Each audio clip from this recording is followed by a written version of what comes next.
Aloha, and thanks for tuning in. So, I wanted to talk about a few things with my last flight with Sayintentions, and a couple little things that helped me during my flight. So, the first off, with respect to Sayintentions, if you looked at my old videos, you saw that Sayintentions didn't give me my squawk code right away. Taxi instructions took some prompting to get right, and on this last flight, none of that happened. When I took off from Santa Maria, because the flight was from Santa Maria to Bakersfield in California, instructions were spot on the first time. The air traffic ground gave me my squawk code, they gave me my taxi instructions. They were just really good. During the flight, they'd given me, there was a handoff, and then they gave me updated altimeter information. And as I was approaching Bakersfield, they told me to enter right downwind for runway 30 right. And the whole way was very, very fluid. And I kept trying to introduce quirks to see how Sayintentions would respond. And as I was coming in, I asked what pattern altitude was for Bakersfield.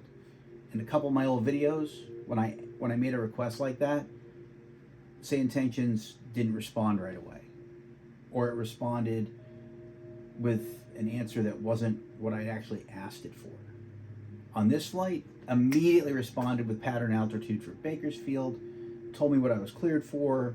It was just very, very smooth. When I landed, they told me what exit to get off on the runway, and they gave me taxi instructions from my exit over to parking. And I got off the runway on Foxtrot, then they told me to go to Foxtrot to Alpha, then Alpha to Alpha 9, which is the admin slant terminal building in Bakersfield, and it was spot on. It was exactly where I needed to be.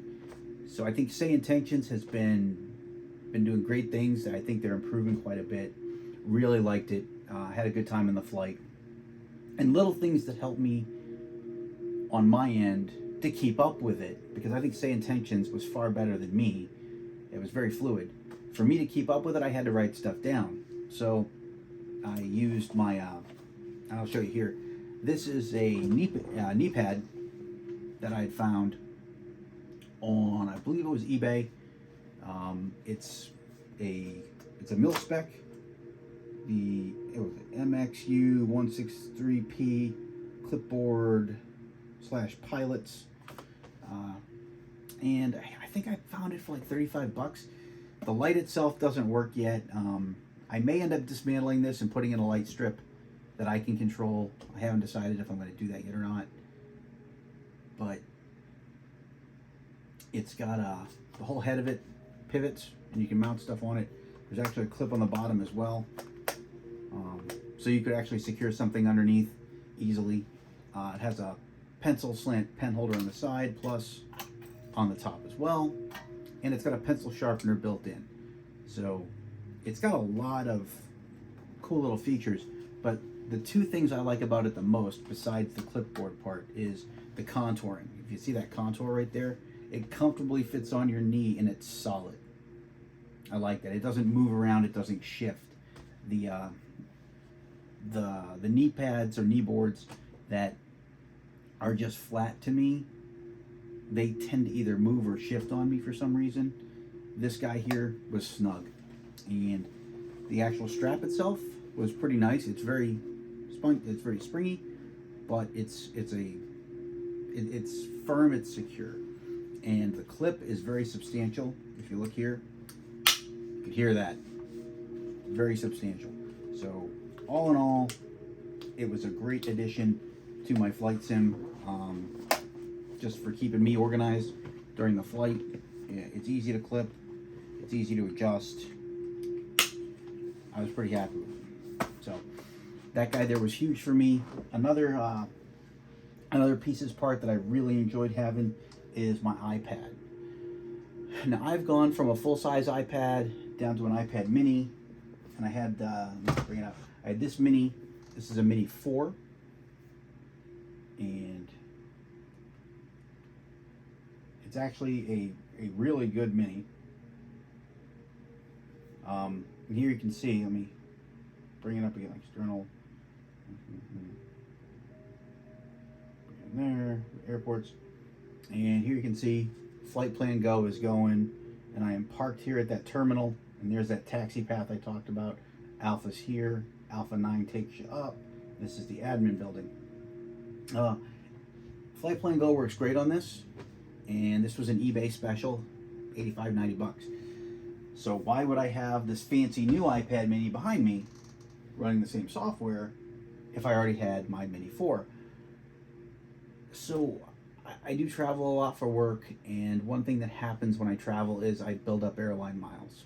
And I had a lot of airline miles just kicking around, not doing anything. So I decided that I wanted to buy a new iPad mini. I had plenty of miles.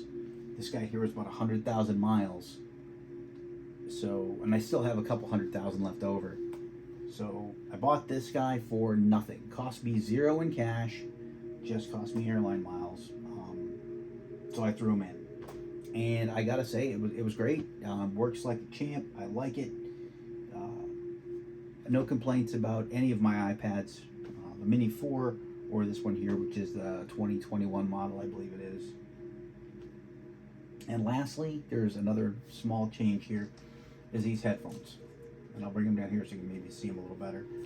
These headphones here, you can kind of see them. I bought on Amazon for about $24.95-ish by a company called Fifine, F-I-F-I-N-E. And I am ridiculously impressed with these headphones. I have flown with Logitech headsets. I have flown with Hewlett-Packard headsets. I've got my Sennheiser little half earphone, whatever, over there. These guys come with a base that this part of the cabling goes to a USB connector. This one here goes to a traditional 3.5 millimeter. Plugs right in. It also has a button so you could put it into a surround sound. What I tend to do is hide this back here, so I have plenty of space back there to hide stuff in. And I clip this guy onto the glare shield after I hide the rest of the cabling. So clip it into the glare shield, hide the cabling. You don't really notice it that much. And these guys are full ear coverage. You can kind of see here. I used these on my last flight. Very comfortable. Microphone was very responsive.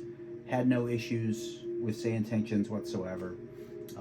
And for $24, I definitely like them. They're light on your ears. There's not a lot of weight to them as well. So they feel really good and they're affordable. Definitely like them. Gonna be using them a lot more as I fly more here shortly. So that's it. That's the minor tweaks and minor updates. I am thinking about trying a few other things with this setup. I may dip my toe into the mixed reality realm here very shortly. Haven't really decided on if I'm gonna give that too much of a try. I do have the means to do it now. I have a Quest 3 that I bought, but it has had a few hiccups along the way. The Quest 3 is not without its growing pains. So I'll probably do a video on the Quest 3 when the time comes. But yeah, just a quick update on Sayintentions, plus a few little small updates to my flying setup. So hope that was informative. If you got any questions, comments, concerns, throw them below. Ask any questions you want. I'll be glad to answer. Thanks for watching. And as always, stay safe and happy flying out there.